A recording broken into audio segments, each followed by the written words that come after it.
A lot of these mobster movies, mobster series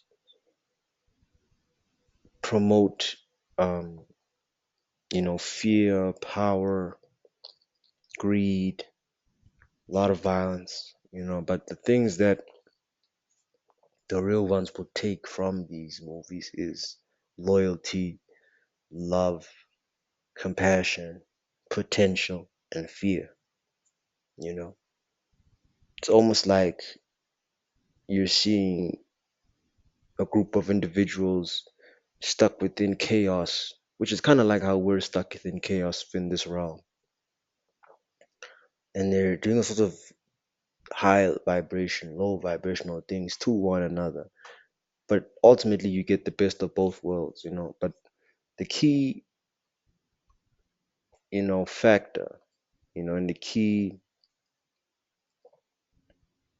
common, factor in mobster flicks and genres is that the leader is the wisest, most powerful, most knowledgeable man who is probably in their most balanced state within this chaotic world. They understand that they have this power and they can use bad within this power, but they understand they use a lot of good within this power. That's why they're able to maintain this sort of community, you know, call it a gang or a group of delinquents. But to them that's like a family for them, you see. Within their world of consciousness, they've created this circle of energy that does bad things and good things within the fines of their family code. You see, only powerful gods can do these things. We're not human beings per se. If we're doing things like this, creating communities, creating loopholes, successes and failures within communities, these are the things that God does ultimately. But also the key factors and the most common things that most of these mob leaders have is the amount of trust and belief, self-belief they have within themselves. Whether one of their guys is backstabbing them, whether their wife is hating on them because of their lifestyle, even though she knew what sort of lifestyles he was in, and now she's tripping, and all sorts of problems with the cops, with rival gangs. They have all sorts of issues within this chaotic world, but the boss remains composed. He remains truthful to his code. He remains, still and stoic, as almost as if he trusts God. He trusts the God within him that most of the problems that is most of the problems that have arisen within the world that he has created, he can also solve, which also gives to show that problems are illusions that you create and can also solve at the same time. You create your answer and you create your problem, and that's what I learned from math. Math is there are a group of numbers, but we have created this illusion that there is a problem with these numbers, and so we have to create another illusion that there is an answer from the illusion of numbers, and solving puzzles and solving equations. you know it's all illusions built under illusions that create other illusions which we classify as answers when we don't really have the answers, when there's no such thing as answers and questions. There's just life. you know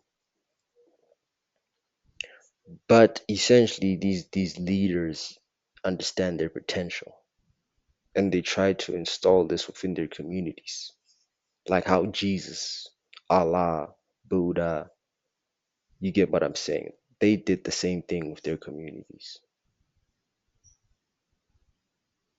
Potential versus fear. Some people are scared of their potential. They hate it. They hate to see the possibilities of who they can be or what they know they should be. Because God always knows what's right. You know, Everyone knows what's right for them, but they want to dwell within the confines of They're working facilities because they fear not having a stable income. They fear not being comfortable. The other side of uncomfortability is peace, you know. It's peace of mind. Every day I go to the gym, I've got to do drills that makes me super uncomfortable, but they give me peace of mind knowing that I went through that process because it's part of my journey.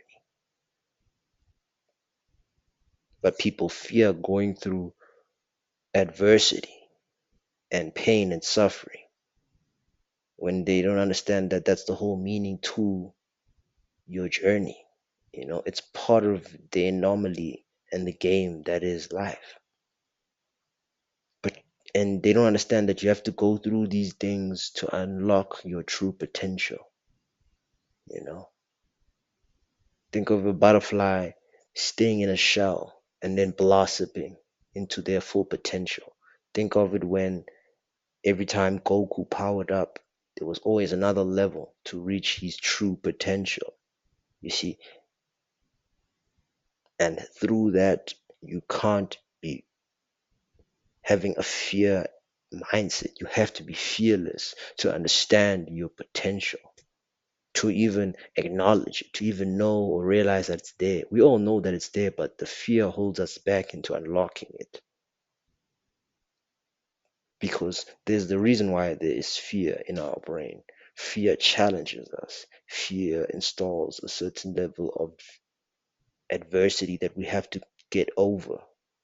See, it's kind of like a movie. Every main character has to get through an adversity, aka you are the main character, guys. But it's up to you to choose whether you want to be the main character that succeeds within their story, or do you want to be the main character that fumbles and just chooses to exist within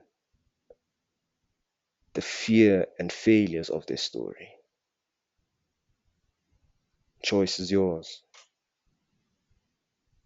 But I'm not deciding. You must decide, my friend.